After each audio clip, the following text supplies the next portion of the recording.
अब काम करते हैं, चार का चौका की शुरुआत करेंगे। सस्ता ऑप्शन मानस जी से लेंगे, उसके बाद राजेश पालवे जी के पास चलेंगे एफएनओ सुपरस्टार के लिए, सौमिल के पास चलेंगे हम चार्ट का चमत्कार ट्रेड के लिए, और शरद के पास मिड कैप फंडा के लिए। तो मानस जी बताइए आपका सस्ता ऑप्शन।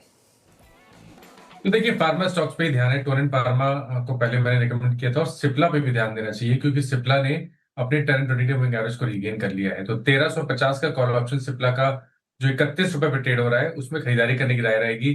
24 रुपए के स्टॉप लॉस से इसमें खरीदारी करेंगे, 45 रुपए तक के टारगेट पॉसिबल है। ओके, सिप्ला की 1350 की कॉल है। राजेश पालवे जी के पास चलते हैं, फिर उस सुपरस्टार के लिए। राजेश जी क्या पिक कर रहे हैं? वीरेन जी फार्मा पे ही फोकस है। सन फार्मा यहाँ पे पसंद आ रहा है। स्टॉक में जो आज डिप लिया था वो ऑलमोस्ट 20 डे मूविंग एवरेज के आसपास से सपोर्ट लेके वापस से डे हाई की तरफ ही स्टॉक ट्रेड करते हुए देखने को मिल रहा है। हमें लगता है सन फार्मा वापस अपना अप ट्रेंड रिज्यूम करते हुए देखने को मिल सकता है, और यहाँ पे हम टारगेट एक्सपेक्ट कर रहे हैं 1790 1810 की तरफ on the down side. Stop loss होगा करीब 1740 के आसपास। डेज हाई पसंद फार्मा, ये एफएनओ में पिक होगी राजेश पालवे जी के। चार्ट के चमत्कार के लिए सोमिल जी क्या चुन रहे हैं? चार्ट के चमत्कार के लिए मैं चुन रहा हूँ ओबेरॉय रियलिटी। ओबेरॉय रियलिटी में एक फ्लैग पैटर्न नीचे की तरफ टूटा है। On the hourly chart consolidation है।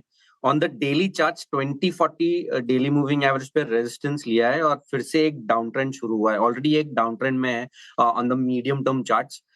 स्टॉप लॉस रखेंगे 1540 पर, और टारगेट नीचे में होगा 1400। Okay, Oberoi realty. चलिए अब चलते हैं मिड कैप फंडा के लिए शरद जी के पास। शरद जी बताइए आपने क्या पिक किया? जी, हमारा आज का मिड कैप फंडा होगा Piramal finance. Recently mergers rearrangements के बाद लगभग कंपनी काफी डिसेंटली पोजीशनड है। लेगेसी बुक काफी कॉन्ट्रैक्ट हो गई है, रिटेल पे फोकस ज्यादा है, और हमारा ये मानना है कि कंपनी भी जो गाइड कर रही है अगले 2 साल आसानी 2-3 साल 25-26% जैसी एयूएम ग्रोथ आनी चाहिए, जिसकी वजह से बॉटम लाइन में काफी बढ़िया उछाल देखने को मिलनी चाहिए। और रिटेल बुक में सिक्योरिटाइज्ड बुक भी काफी बड़ी है, और ग्रेजुअली वो बुक बढ़ती जा रही है। तो हमें लगता है एनपीए साइकिल भी काफी कंट्रोल में रहेगा। 90 डे डीपीडी नए बिजनेस के लिए शायद 0.8% के भी नीचे है। तो हमें लगता है एनपीए साइकिल भी काफी पॉजिटिव रहेगा, तो रिटर्न रेशियोज में लगातार इंप्रूवमेंट होनी चाहिए। अगले साल की अर्निंग 100 रुपए के आसपास आनी चाहिए। अभी 1200 1250 की बुक वैल्यू है, तो अगले साल की बुक वैल्यू 1300 1350 के आसपास होनी चाहिए। 2 टाइम का प्राइस टू बुक मिलना बहुत मुश्किल नहीं होना चाहिए। तो 2526 के शुरुआती लक्ष्य के हिसाब से Piramal finance. Okay, Piramal finance अच्छा लग रहा है शरद जी को मिड कैप फंडा के लिए। एक रिकैप चार का चौका का फटाफट से रख देते हैं आपके लिए स्क्रीन पर। सस्ता ऑप्शन के साथ हमने शुरुआत की, मानस जी की तरफ से आया और सुझाया गया सिप्ला फार्मा स्पेस से 1350 का कॉल लेना, आपको टारगेट 45 और 24 का स्टॉप लॉस लगाना है।